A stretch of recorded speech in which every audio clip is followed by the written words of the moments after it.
এই পশ্চিমারা তারা আবার ভাইরাস ঢুকাইয়া দিছে, কয়েকদিন পরে পরে দেখবেন না ভাইরাস ঢুকাইয়া দেয়, দেখবেন না প্রাক সমিতি, এই সমিতিগুলি এগুলি হচ্ছে পশ্চিমাদের কালচার। আর পশ্চিমাদেরকে শিখাইছে ইহুদিরা, ইসরায়েলিরা। তারা এভাবে শিখায়া আমাদেরকে অল্প লাভ দেখায়া বিশাল ক্ষতি করে ফেলে, ঠিক কিনা বলেন?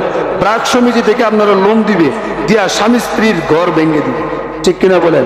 অনেকে প্রাক সমিতি থেকে লোন নিছে, লোন নেওয়ার পর স্বামী স্ত্রীর সংসার ভেঙে গেছে, ঠিক কিনা বলেন?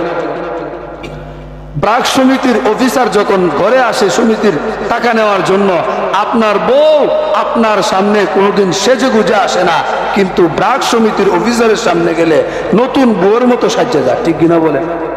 এখন বলেন, প্রাক সমিতির অফিসার নিজের সৌন্দর্য দেখানোর জন্য আল্লাহ দিয়েছিল, না নিজের স্বামীর জন্য নিজের সৌন্দর্য আল্লাহ তাআলা দিয়েছিল? আপনার ওয়াইফের সৌন্দর্য শুধু আপনার জন্যই খাস, সেটা অন্য পর পুরুষের জন্য নয়। কিন্তু আমাদের সমাজের মা বোনেরা কি করে জানেন?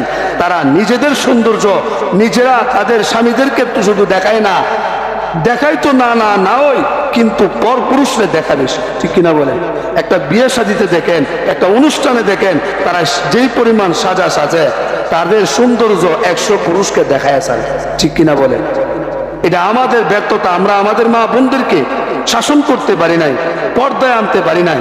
আমিও একদিন তাদের এই গুনাহের কারণে জাহান্নামে যেতে হবে, জাহান্নামে যেতে হবে।